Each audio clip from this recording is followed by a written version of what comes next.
How much did you make before you even quit your job on this? I did 9 grand of revenue with the full-time. $32,000 in your first 2 months. If it's one stump sitting there, I have a $200 minimum. $200 for 5 minutes of work. I didn't even have a Google My Business until like month 4 or 5. And worst case scenario, this business, the grinders don't really lose value. Trailers don't lose value. I would have had a truck that I would have drove to my new job. If someone's watching this and they're like, I'm broke, but I love this business, what is the most cost-efficient way to start it? You could rent the truck, you could rent a trailer, and you could rent a stump grinder by the day. I just find it incredible that you spent $0 to send a text, you spend $0 to call them, and that 5-minute investment pays you hundreds to thousands of dollars per month. Can I tell you my #1 contractor, how much he gave me this summer? Yeah. I think he gave me 25 grand. In 4 or 5 months. I'm out of here. It's ridiculous! Whoever said that money doesn't grow on trees never thought to check in the stump. So today, I'm gonna tell you about Tyler. Tyler is a 28-year-old that 1 year ago was listening to my podcast where Nick and I were talking about the stump grinding business and how profitable it would be. He liked that segment so much, he listened to it 100 times. 2 months later, he had quit his job and made $26,000 of net profit. And the best part, he has no employees. So today, I'm gonna talk to Tyler, I'm gonna talk to Nick, we're gonna break down this business and show you exactly what you need to do to copy everything he did. So let's go. How many jobs did you do before you got like a big fancy trailer? I had like 70K in revenue before I got anything wrapped or any branding, or I think before I even had to Google My Business. Yep.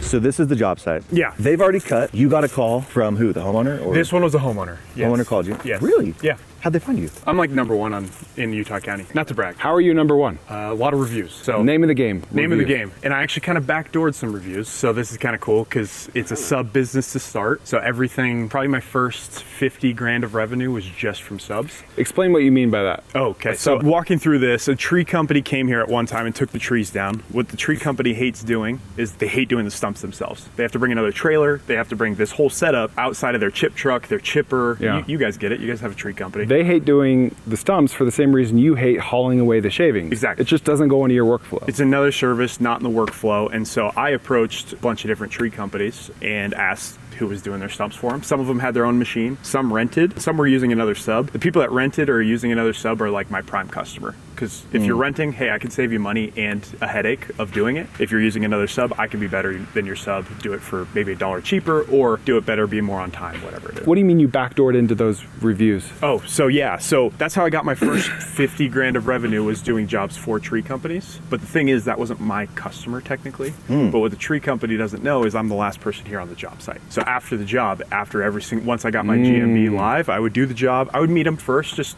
to be a good sub and just say, hey, I'm Tyler, I'm with a different company, I'm here to do your stump. I would do the job and then walk up to the homeowner and be like, hey, if you felt like I did a good job today, and you know, I put on a little charm, said, hey, could you give me a review? They were giving the company that didn't even land the customer a review. And so that's how I got my first 70, 75 reviews. And then it's not the most competitive industry in the world, so it's not super hard to get to the top. Did you know that when you started, or did you go with the thesis of like, oh, I'm gonna go to be a sub, that's how I'm gonna get all my business? I thought it was gonna be a complete sub business. That's kind of the idea that I heard from your guys' podcast, and that was my idea going in. But slowly but surely I was hearing about other guys getting jobs from Google. So I was like, oh, there has to be some revenue there. There's not a ton, because usually people have this out when the tree is out. But if you buy a house like this customer did, or whatever it is, and you're inheriting like a beat up backyard, there's stumps and things that need done. So they'll look up stump removal and I come up. The crazy thing is, especially with the changes in it, you've got ChatGPT, which is kind of eating Google's lunch on the search side. Yeah. But Google Business Profile, I mean, that's the name of the game, especially for local businesses like this.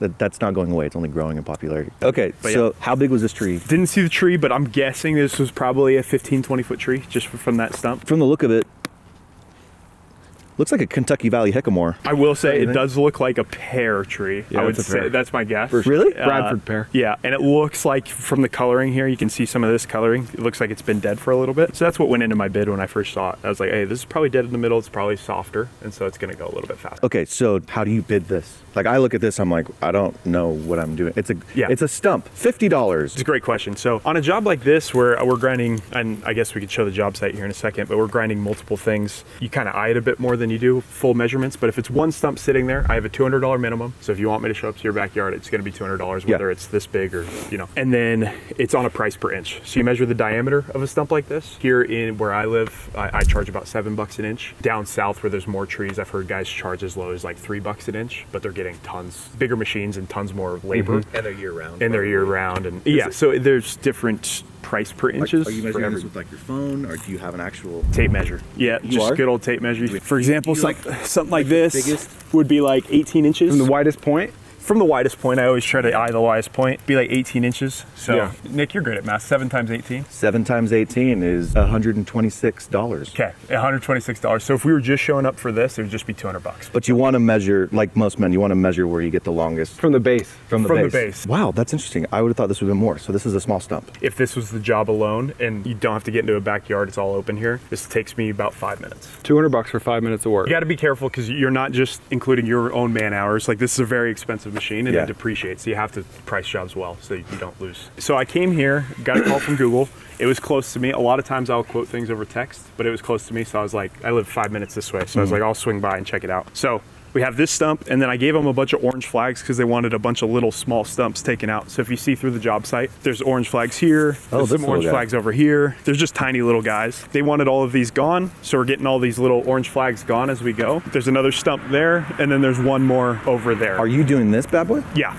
Yeah, we're doing that big one. So you don't have to cut this down. This is just ready to go? Ready to go. And then there's one more tiny stump right there. How tall is too tall? Too tall is about 20 inches. It depends on your grinder, but 20 inches off the ground. Yeah. There's a trade-off. So the taller it is, the more chips that are gonna come off it. So if you're doing the cleanup, a lot of times you wanna cut it as low as possible before you grind. That's why I have a really cool chainsaw with a 3-foot bar in the back of my truck, which is cool. So instead of like turning it down or calling a tree trimming business, you'll just pull out the chainsaw? Yeah. Yeah. And my rule is I'll cut anything that's below 6 to 8 feet. Does your website have tree trimming, land clearing, and stump grinding? Because you just described 3 different businesses right there, am I right? That's right. It's true. I do not. The reason being is I try to stay in my lane because so many tree guys give me so much business that I don't want to cannibalize that business. Well, and you don't want to do that business. And I don't want to do it. But I have subbed out a few tree jobs now because my number's around, and so I've made some good money that way. My first job that I showed up to was about this size, and it took me 2.5 hours. If you guys weren't here, this would take me about 30 minutes. So we're getting a lot faster, a lot easier to do it. There is some things to learn with the machine, but you're not going to break it. We know that's a 200 minimum. How much is this hold? How much did you bid this on? $350 for the job. So $350 for 30 minutes. Yeah, and not every job turns out that easy. Sure. Because sometimes I would price this the same if it was in a backyard and you had to get through a tight fence, you know. So there's other things. But yeah, for something like this, it is about $350. How did you find this exact job? This one came from Google. So they just found me. Just organic, inbound? Top of Google. I do Google Guaranteed. What's Google Guaranteed? Basically, Google guarantees the service of certain businesses by knowing that they're insured and they hit a certain level of requirement, and then you pay per ad, but they put you at the top. If you look up a service on Google, they'll have at the top Google Guaranteed businesses, and I come up there. Is it the same as LSA? Yes, similar. Yeah. Okay. Yeah, I think it's the same. You have to go through more of a verification process? Yes. Right. Yeah, you know what? If you're an actually person, guess what? He's grinding stumps. Okay. This is what I'm good at. So yeah, we can start here. So I can kind of get this started. For something this size, we don't need to put a full net around it or anything. Not a lot of things to worry about here. So we could kind of just get going. So we'll scoot it up. You always want to start on a stump grind. You want to start in the dirt before it. So that means that you can get to a certain depth. You set your depth with the first cut, if that makes sense. And then the rest of the stump, you're just going to that depth as you go through. So we'll move it a little bit forward. We're going to make our first cut right about at this line here. So we're going to push it up. This starts the blade here. Pull it, start that blade up. We're going to rev it up really high. It's going to get real loud here. Down.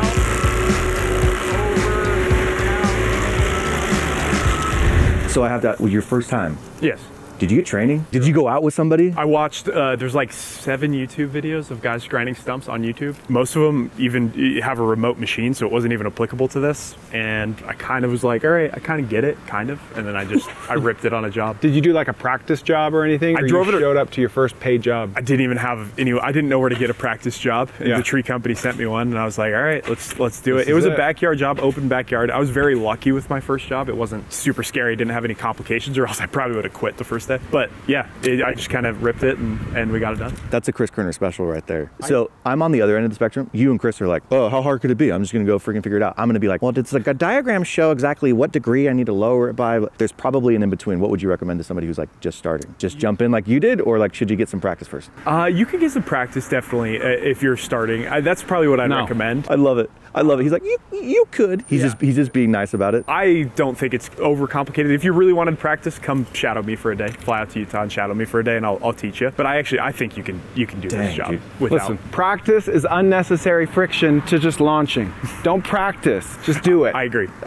If you worry about practicing too much, you may never get to the thing. Totally. I drove it around my parking lot that I parked the trailer at for a few times just to make sure I looked like I could kind of drive it. And then the actual cutting part, I figured out on the job. Well, I will say my salesman hated me, the one that rented me the machine to start, because I called him like once a day for a couple of weeks, like, dude, it's making this noise. He's like, yeah, that's normal. Oh, it's doing this. He's like, yeah, that's grinding normal. a stump. Yeah, exactly. That's the grinding a stump. He made me feel very dumb many times. He was nice about it, but I was like, yeah, I'm an idiot. And then one day you called him and I'm like, hey, I'm flooding an apartment with a sprinkler. He's like, that's not normal. He's like, I can't help you.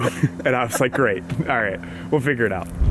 Roughly, what size are we talking? Are we talking a foot across, 3 feet across? What does it look like? Maybe between 2.5 and 3 feet across. Okay, so they're good size. I'll get you an exact quote over text, but 3 stumps that are all like 3 feet across, we're probably somewhere around $800 to grind those out somewhere if they're that size. If I can just text you real quick and you can text back a picture of the 3 stumps and just a diameter measurement. And if you get me that's all I need for a full quote.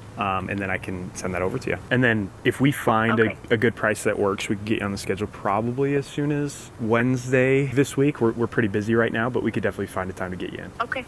Awesome. Sounds good. Yeah, text me and I will send you a picture right away. Perfect. What was your name again? Emily. Emily. Cool. I'm Tyler. I'm the owner. Thank you. How many calls a day do you get? 2 to 3 probably. 2 to 3? It depends. Contractors' jobs I'm adding a day, I'm probably adding anywhere from like 3 to 5 a day during the busy season. So 2 to 3 calls a day, how many jobs does that turn into? Probably. I probably get like close 60% of my close rate. Most guys aren't answering their phone. Most guys aren't getting quotes pretty fast. A lot of people I compete with are side hustle guys, which is totally fine. But if I can beat them in pretty much everything. Yeah, so you prioritize answering the phone. Exactly. How much did you make before you even quit your job on this? My first month was August of 2024, and I did $9,000 of revenue with the full-time. With a full-time job? With a full-time job. I did multiple jobs. In Utah, you get the luxury of a lot of daylight. So I worked 9 to probably 3 or 4 at that old job. That month, I would do jobs before. I'd wake up at like 5:45, grab the trailer, go do a job, go to the office, change in the office bathroom downstairs. I would park my trailer 2 parking lots away so that no one knew that I was grinding stumps, because it was like, I felt, I don't know why I felt embarrassed, but I felt embarrassed. And then I'd go to work the full day, and then I'd have my grinder already at the parking lot, get in the truck at 4, and then go rip like 3 jobs after work. And then I was home by 8:30. It was still light. So 9,000 before you quit your job, and then once you quit your job at the beginning of month 2, what did you do that month? That month, we just rocket fuel. We did 23K in the month of September. 23,000. Yes. I think that's such an important distinction, because you crushed it while you had a job, which is awesome. That tells people that you don't need to quit. But then when you did quit and put all your chips in, you really crushed it. Totally. Right? It was such a good example of that. And I just remember we had a pre-planned vacation from before I ever started stump grinding to California. It was the end of August. And we talked that whole trip about me quitting my job. And I finally came home and I was like, all right, I'm going to do it. And I walked into the office, quit my job. And after that, I was like, all right, I have to pay for me and my wife's life through this business. So I worked like a... What was that feeling like when you walked out of the office? Were you scared or were you excited? Oh, it was electric. Because it's usually not anywhere in between, right? Yeah, I drove my grinder to the office because I had a full day of jobs right after I quit. You just rode on the grinder? Yeah, exactly. Rode on the grinder. I quit! No, it was the most electric feeling in the world, walking out of there just knowing I didn't really like my job then. It was a good job, but I didn't like it. $32,000 in your first 2 months. Yeah. How long did it take you to make more in the business than you were making in your job? To replace my income, it kind of honestly, is it bad to say right away? Like, I don't know if I had the exact numbers like carrying across, because in business, some of my in sales, it's lumpy, right? Exactly. I didn't have the big commission checks coming in. It was more steady. Some things that I normally would have had as personal expenses were running through the business. So all in though, it felt like right away. Basically, that first month when you were full-time in the business, you made more than if you had not quit. I think so, yeah. And I never felt like we ever took like a dip in lifestyle or anything. The reason I also quit wasn't just because I wanted to go full-time. I was looking at my schedule for the next 2 weeks. week, and I realized if I did every job that I had, I would not be able to keep my job. Yeah. Every stump job. You had to choose. You were forced in a way. I would have been fired for sure. I just had too much work. So she saw that on my schedule, and she's like, "Oh, that sounds like a good opportunity." You know, made it easy on her. But It was also probably nerve-wracking in the sense that you're in a seasonal market and you're going into the winter, right? Yes. So you're like, all right, we could be really good through October, but then what? Did you know that at that point? Yes, I did, and I was that was the piece I was most worried about. We had a small amount of savings, so I was like, I think we could make it if we did zero. How much savings? We had probably 20 grand in savings. $20? Oh, 20. Yeah, 20. Yeah, so about 20. That's probably not exact, but it was somewhere around there. And I knew like what our costs were per month, so I was like, we could float till March of next year if we need to. But I didn't want to do that. I didn't want to cut it close, so I just worked hard. And I actually found a lot of winter work. I mean, as long as snow is not on the ground, which Utah, it snows a lot, but the snow melts in a day or two here, where we live in Utah County. So I actually found a lot of work. Okay, so you were looking at that. You're like, I made 32 grand in my first 2 months. Profit off of that was what? Probably 26, 25, 26.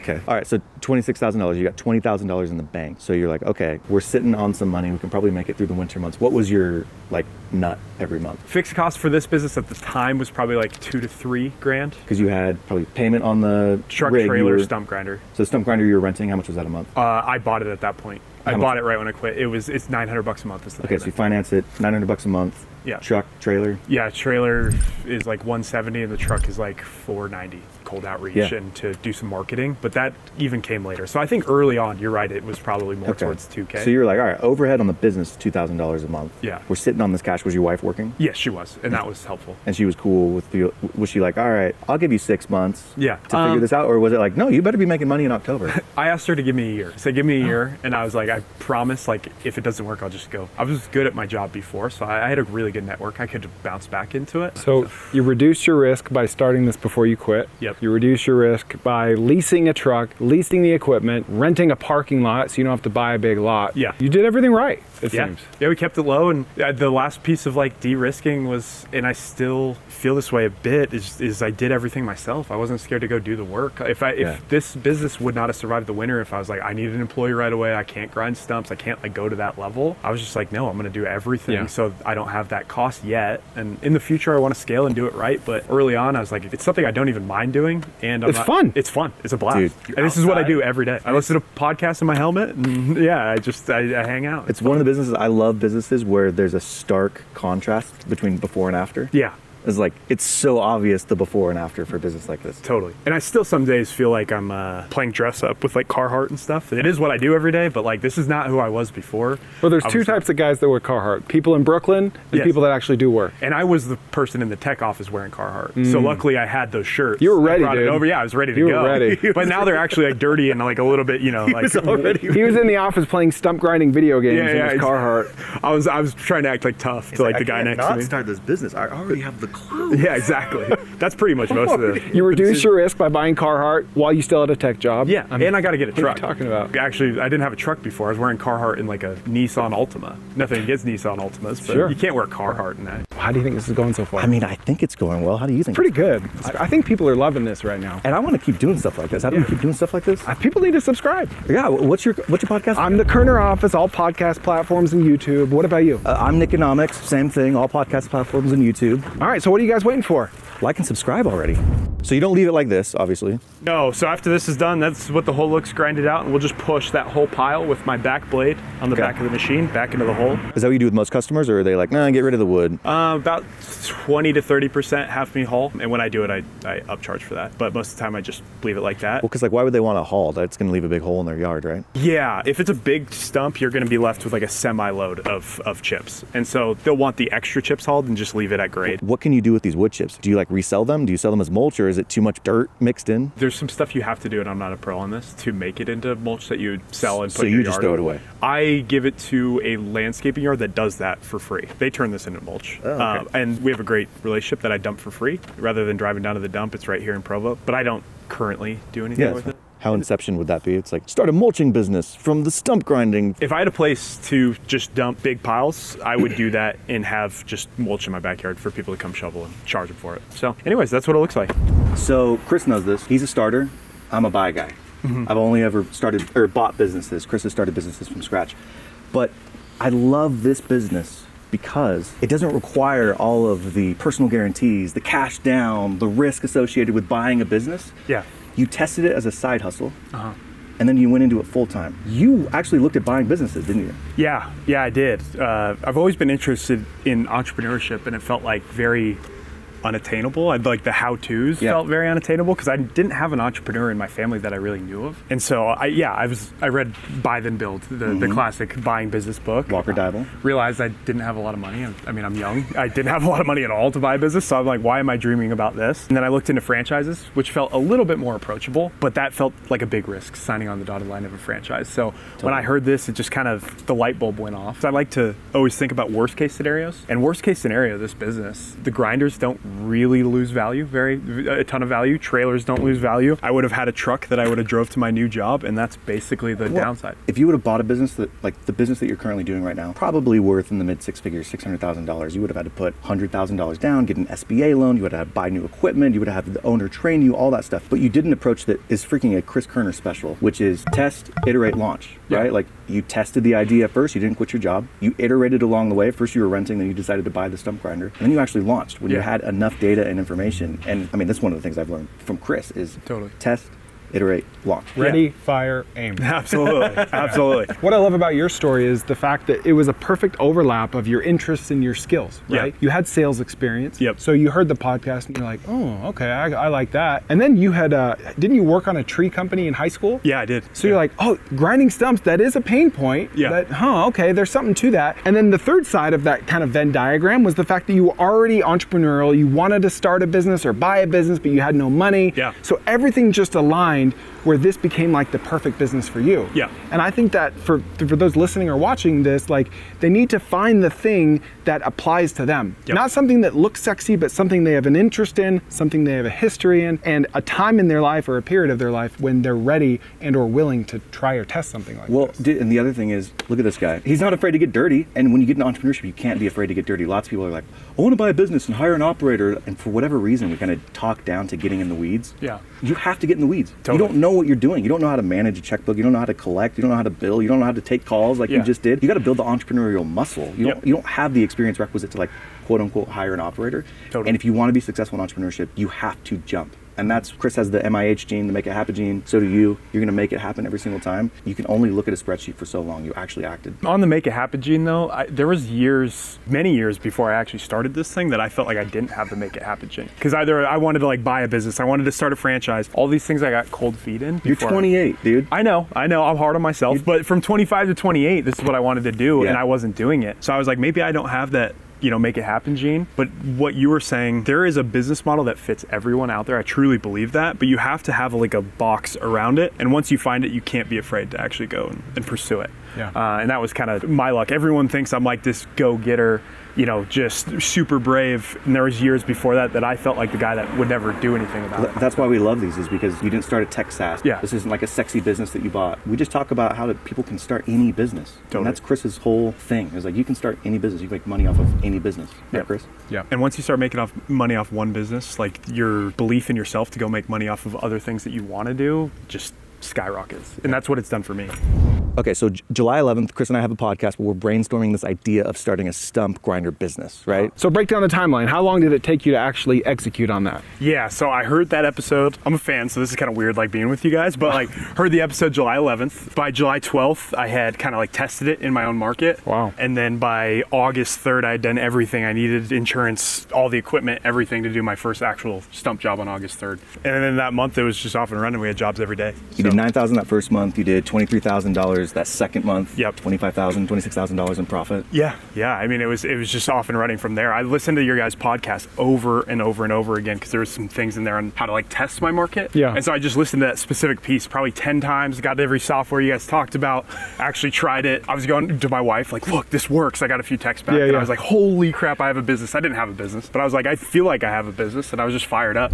All right, so we don't want people to think that this is all just rainbows and butterflies. Tell us about some horror stories that you've had in this business. Yes, and I'm not saying this is passive income. I'll look into the camera. This is not passive income, but it is income. And it's all, you work hard to make that income. But I've had a lot of nightmare jobs, hitting sprinkler lines, hitting electric lines.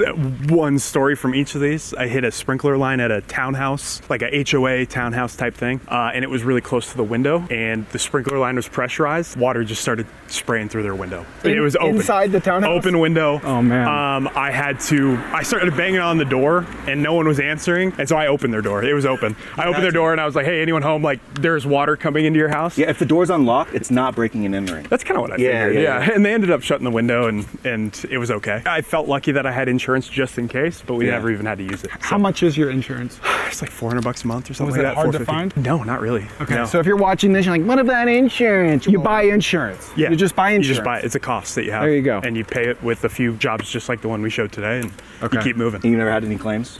No, never. Knock on the Nope. closest wood. The only other time I was close was there was a private electric line going to someone's back shed. I call the city and they'll come out and mark electric and water and all these different lines, but they don't mark private ones. So they put this line in themselves. They told me about it, so this is completely my bad. And I was like, oh, I probably won't hit it. Sure enough, going, hit it, sparks flew everywhere. It was the scariest thing. I thought I got electrocuted. I didn't. I was like, am I dead? I didn't know. And then, you know, sure enough, I blew through their line. I paid for the fix. It wasn't that big a deal. Like, I thought sparks flying is just an expression. No, yeah, it was horrifying. It was actually so scary.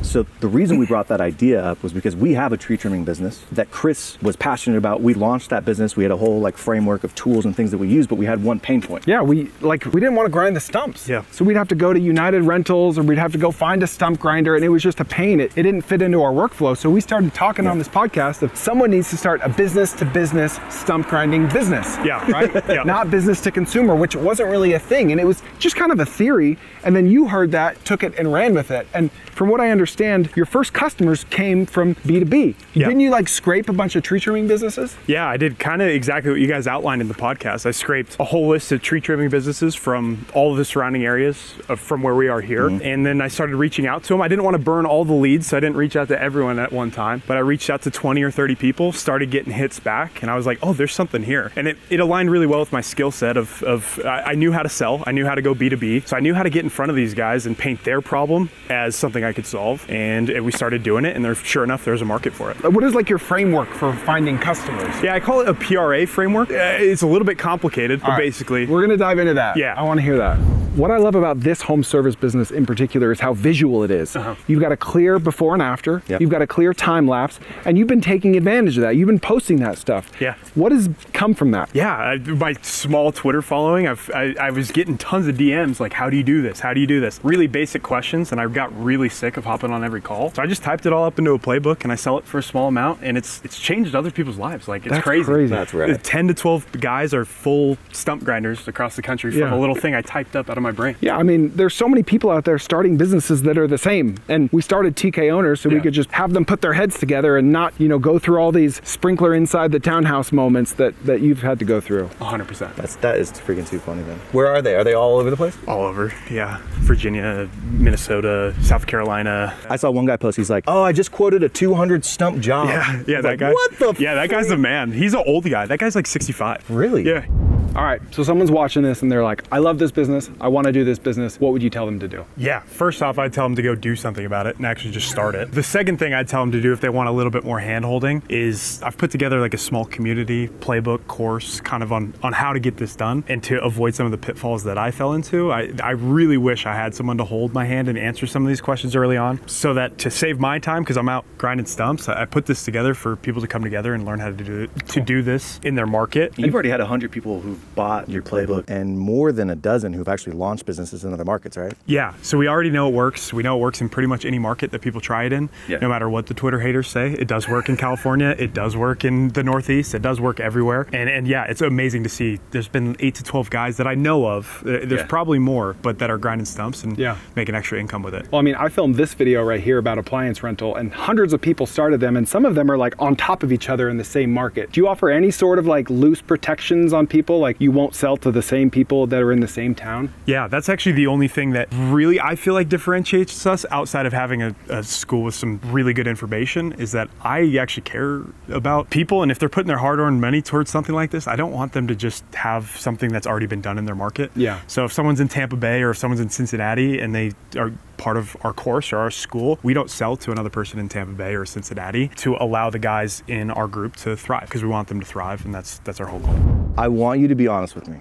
What's the plan? Hire more employees, expand to new markets. What are you doing next with this business? My honest answer to that is I think I'm gonna move into a bigger service and never leave this behind. I don't wanna say it's on autopilot because I do work hard every day, but it is not, it doesn't take a ton of brain work to get the revenue. Getting the business is kind of on autopilot. It kind of is. And so I could put a guy in my seat to do the grinding every single day and still make enough money to pay our bills and save some extra. How much money? How much profit would you make per year today if you didn't grow it and you outsourced your operations? North of 115, probably 120. Wow, to sit at home. Probably, yeah, probably. Maybe a bit more depending on where this is growing to, but currently right now, if it just stayed where it is right now, it'd probably about there. The point I wanted to highlight is a lot of people think, oh, I started a business, now it's got to grow, now I got to double it, now I got to triple it. Like, you've gotten to the place where your business is kicking off good cash. Yeah. You've managed it. You don't need to grow, but you've grown to the point now where your life is kind of where you want it to be, but you've gained experience as an entrepreneur. Yeah. And so now you can move into something else and you understand, okay, how do I market? How do I price things? How do I manage people? What do logistics look like, right? But you got that experience with a great business. Yeah. You got your feet wet with it. You kind of know what you do and don't like, and you can move on with very low risk. Like, to me, that's the best example for someone who's getting into entrepreneurship. And the freedom that I have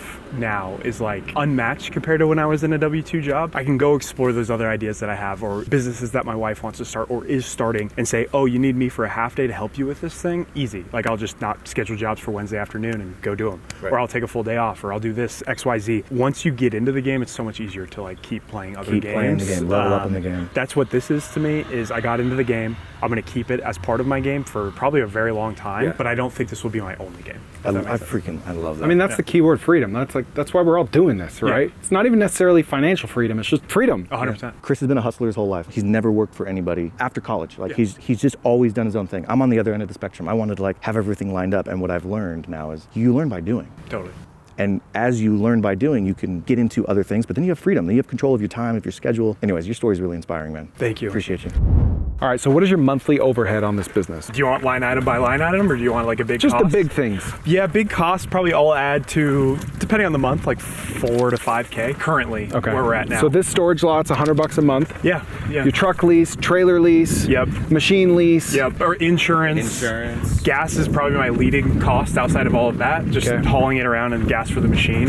And then small things like teeth. I mean, you got to get the oil changed on the machine. You know, just all the classic business stuff. What about things like marketing? What are you spending on Google? What are you spending on? Marketing's pretty low. I probably spend $500 to $600 total a month on Google, like LSA stuff. Your reviews are your marketing in a sense. Yeah, my reviews, and then contractors giving me work. Yeah. So if someone's watching this and they're like, I'm broke, but I love this business, what is the most cost-efficient way to start it? Most cost-efficient, you probably do need some access to a truck. Is the only thing that you need access to. You can rent a truck from Home Depot if you need. If you got really scrappy, you could rent the truck, you could rent a trailer, and you could rent a stump grinder by the day. Yeah. If you want to rent a small stump grinder, most of like the rental places, there's one called Sunbelt here, they rent stump grinders. They're small, but they'll get the job done. And I think it's important that people don't try to focus on making a ton of profit that first day, week, or month. Yeah. They need to lessen their risk by renting this stuff, because the unit economics honestly aren't great if you're renting, right? But that gets you learning, it gets you traction, it gets you some good reviews before and after. It's exactly what he did, right? You had your full-time job and you decided, I'm gonna do this on the side. You didn't buy the machine right away. You didn't hop into,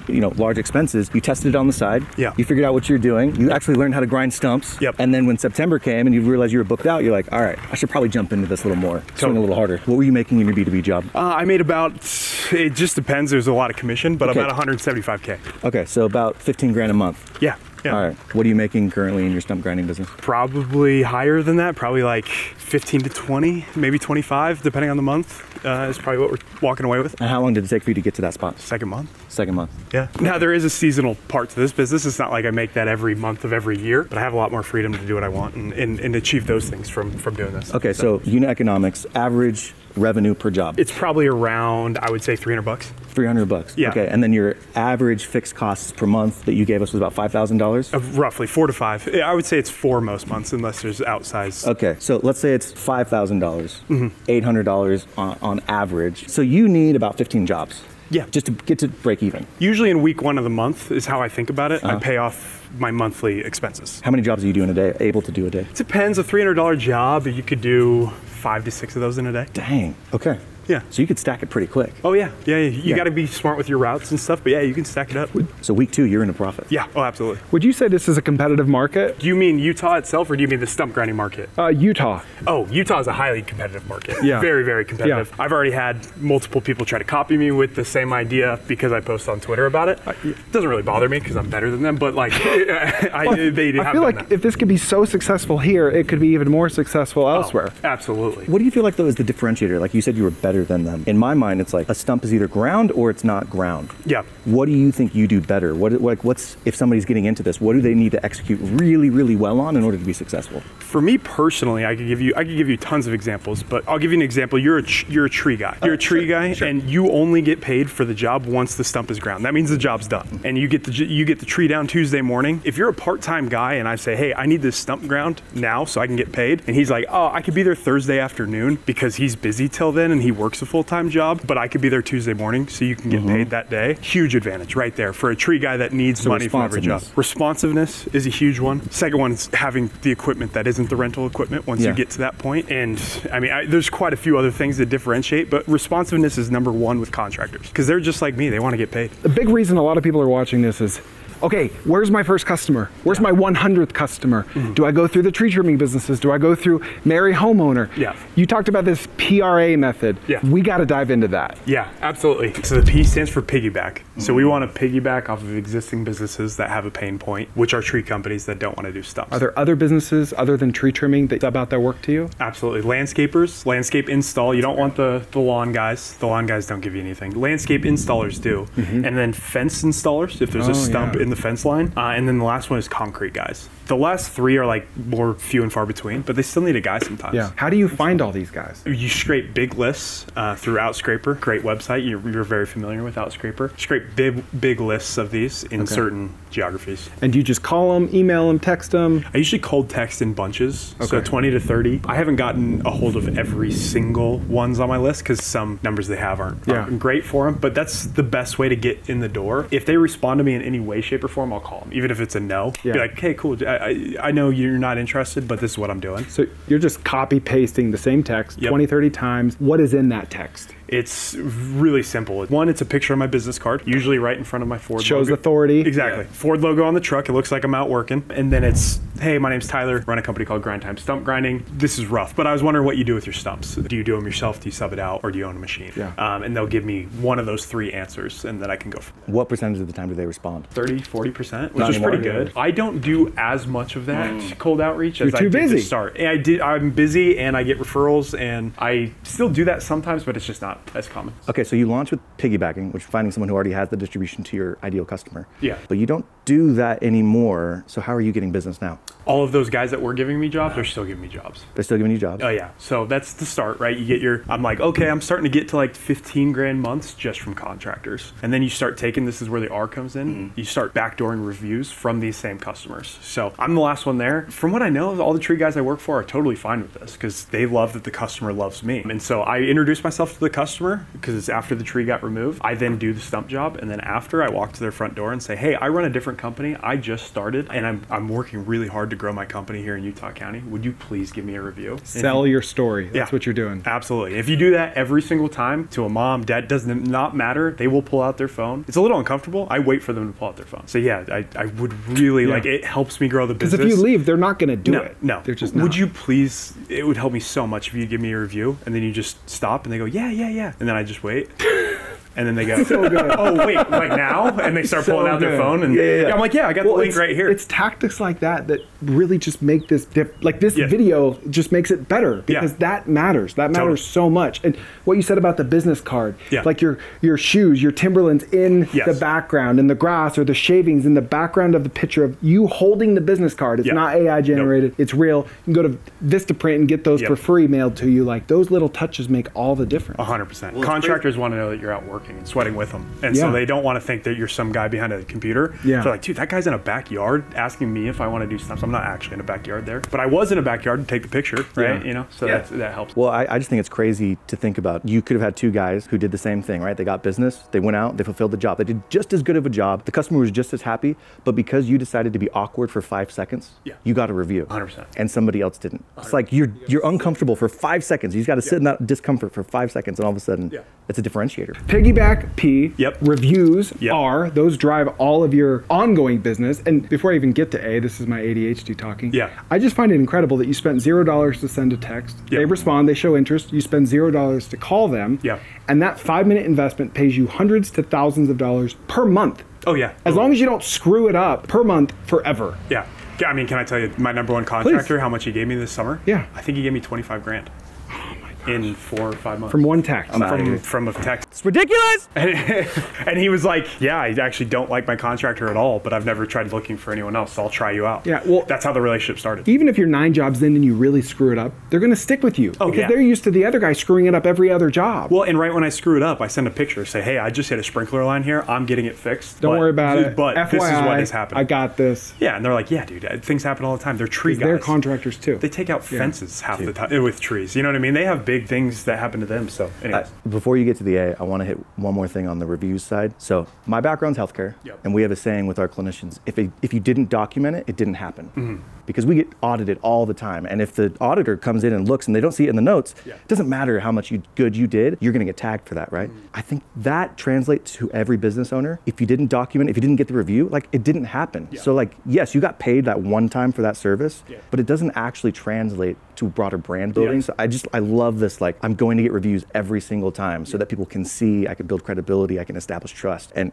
anyways, I can't emphasize it enough. I will give you one more piece of sauce here. The reviews, I actually didn't start trying to get reviews. I didn't even have a Google My Business till like month 4 or 5. Holy cow. But I did have a big spreadsheet of every job I've done. And if they gave me the customer's number, it was in the spreadsheet. So I just ran a full blown like text blast with text of my company, a selfie of me, whatever it was, and just be like, hey, I did your Stump job a few months back. You don't remember who I am. Totally fine. But we're getting started. And the day that I started my GMB, I think I got like 15 reviews that day. And those 15 reviews on day one sends a signal to Google that this guy's for real. Oh yeah. He's probably been in business before he ever created a Google business profile, which they're not used to, right? Totally. So then they prioritize you in the algorithm. Yeah, my SEO guy, he's a friend, so this is why he did it, but he kind of fired me. He was like, dude, you're at the top, like you're getting reviews, like you put me out of you business. don't really need to keep paying me for SEO. If you want me to do other stuff, like happy to do that, but that was pretty fast. Yeah. All right, what's the A? The A, so piggyback, you get reviews, and then you answer the phone. You guys saw me do it on that job. I answer every phone call. My wife gets annoyed. I walked out of a movie last night because I answered the phone during the movie. Really? Yeah. I answer the phone without fail. Contractor, Google, you will not call my phone if it's my business line and get a missed call.